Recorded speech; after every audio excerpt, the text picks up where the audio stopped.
शिव महापुराण जी की कथा के क्रम में आज शिव महापुराण के पार्वती खंड का आज 23वां अध्याय।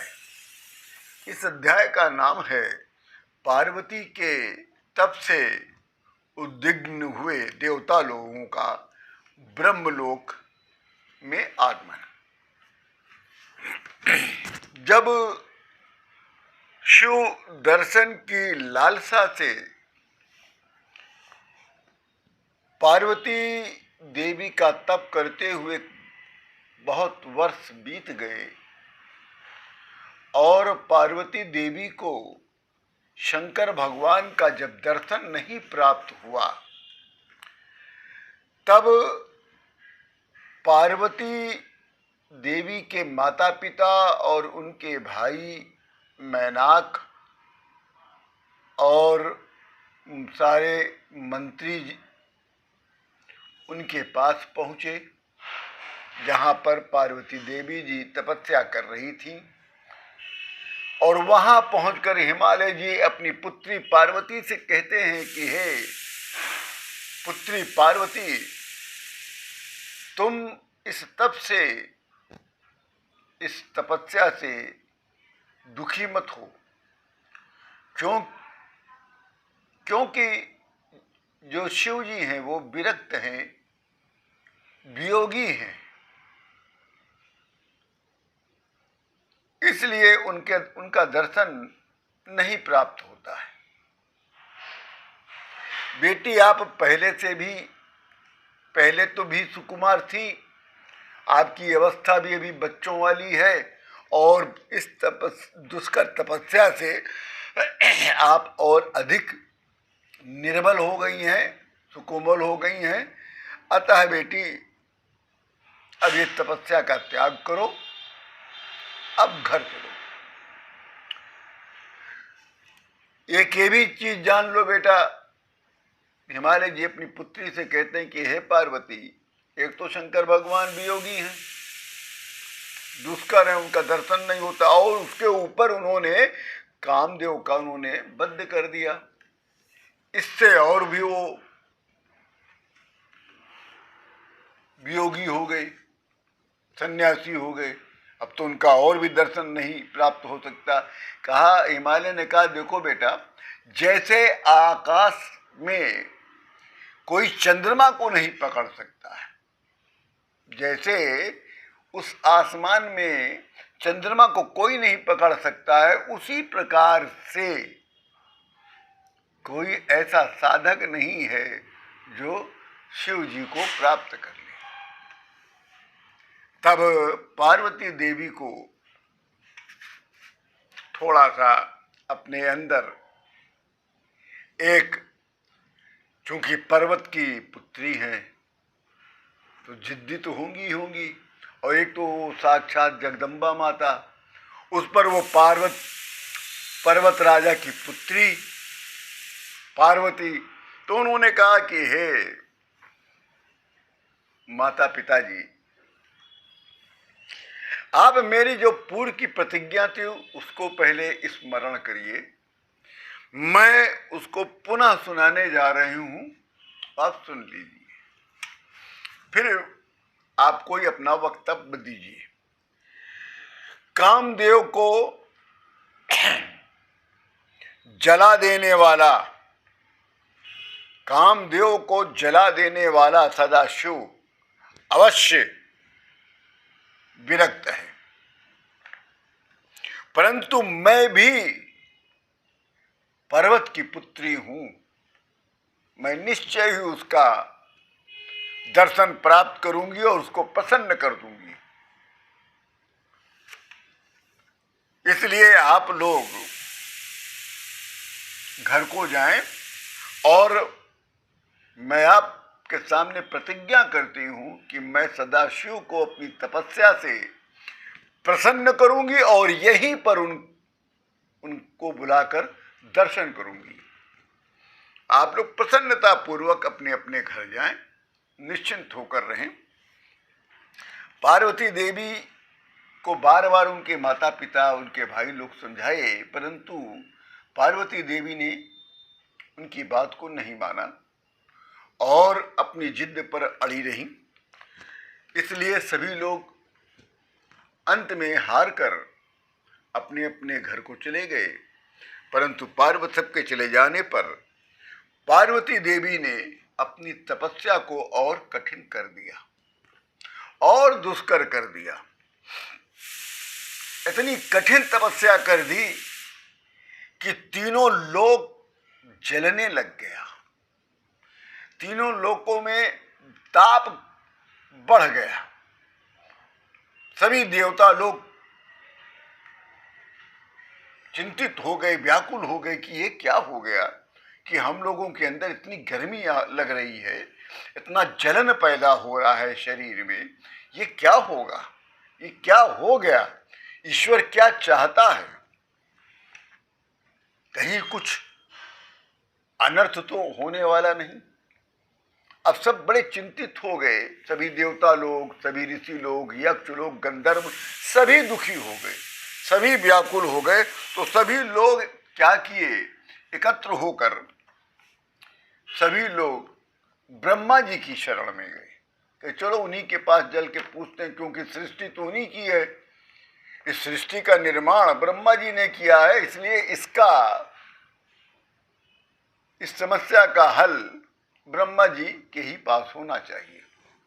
तब सभी देवता लोग ब्रह्मा जी की शरण में गए तो कहते हैं ब्रह्मा जी से कि हे ब्रह्मा जी, हे पितामह, इस समय आपकी जो सृष्टि है, समस्त सृष्टि जल रही है। सभी देवताओं का, सभी ऋषि मुनियों का, यक्षों का, गंधर्वों का, असुरों का, सभी का शरीर जल रहा है। ब्रह्मा जी आप ही सृष्टि के कर्ता हैं और आप ही हम सब लोगों के रक्षक हैं, इसलिए हम सभी लोग आपकी शरण में आए हैं, शरणागत हैं, अतः आप हम लोगों की रक्षा करिए। तब ब्रह्मा जी कहते हैं कि हे देवताओं, ये इस समय जो सृष्टि जल रही है उसका एक कारण है कि पार्वती देवी ने अपने तपस्या को अत्यंत दुष्कर कर दिया है। शिव जी का दर्शन प्राप्त न होने के कारण उन्होंने अपनी तपस्या को और कठिन कर दिया है, जिसके कारण आप ही नहीं मैं भी जल रहा हूं। और इसका निवारण मेरे पास नहीं है। अब इसका निवारण यदि कोई कर सकता है वो विष्णु जी हैं, चलो उनके पास चलते हैं, विष्णु जी की शरण में हम सभी लोग। तब ब्रह्मा जी के साथ समस्त देवता ऋषि लोग विष्णु जी की शरण में गए। विष्णु जी को प्रणाम किया सबने, उनकी वंदना किया, स्तुति की और कहते हैं ब्रह्मा जी की हे नारायण, हम सभी लोगों का जो शरीर है, ये देह है, तन है, जल रहा है, ये पूरी सृष्टि जल रही है। और चूंकि सृष्टि के पालन करता आप ही हैं, इसलिए हम लोग आपकी शरण में आए हैं। कृपया आप हम लोगों की रक्षा करिए, और शरणागत की रक्षा करना तो धर्म है। अतः हे सुदर्शन चक्रधारी, कृपया रक्षा करिए। तब विष्णु भगवान कहते हैं कि हे विधाता ब्रह्मा जी, आपको पता है कि शंकर भगवान की प्राप्ति के लिए पार्वती देवी बहुत कठिन तपस्या कर रही हैं, जिस कारण ये तीनों लोक जलने लग गया है। शंकर भगवान उनको दर्शन नहीं दे रहे हैं, इसलिए उन्होंने अपनी तपस्या को और कठिन कर दिया, जिससे पूरा तीनों लोक जलने लग गया, उद्विग्न हो गया। अब अगर कोई रक्षा कर सकता है इस समस्या से, इस कष्ट से, तो वो हैं हमारे सदाशिव। चलो हम लोग उन्हीं की शरण में चलते हैं। तब ब्रह्मा विष्णु जी के साथ समस्त देवता लोग कैलाश पर्वत गए। कैलाश पर्वत पर पहुंचकर सभी लोगों ने दूर से ही प्रणाम करना शुरू कर दिया। पहले तो देवता लोग ये कहने लगे कि भाई विष्णु भगवान जी, हम सब जगह जा सकते हैं, शंकर भगवान के पास नहीं जाएंगे। वो बहुत क्रोधित हैं। एक हल्की सी क्रोध से उन्होंने कामदेव को भस्म कर दिया, कहीं हम ही लोग को भस्म कर देंगे तब क्या होगा, इसलिए आप जाओ, आप लोग जाओ, हम नहीं जाएंगे। तब विष्णु भगवान ने कहा नहीं, आप लोग मेरी बात को पहले आदर पूर्वक सुनिए और समझिए। सदाशिव जो हैं अपने भक्तों का नहीं नाश करते हैं।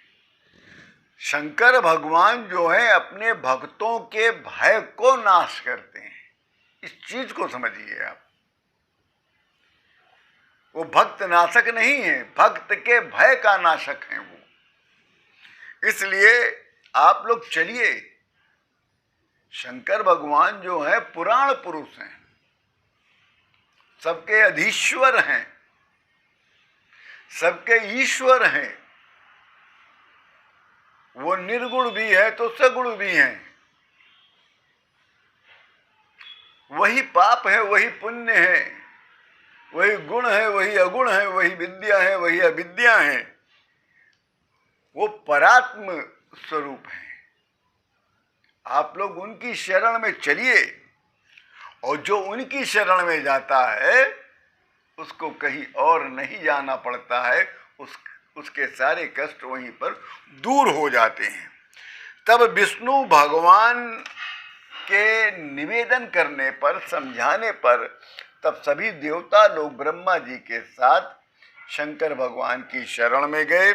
और जब वहां वो लोग पहुंचे हैं, दूर से देखा है तो शंकर भगवान को प्रसन्न मुद्रा में देखा। ये भी एक बहुत बड़ी विशिष्ट बात है।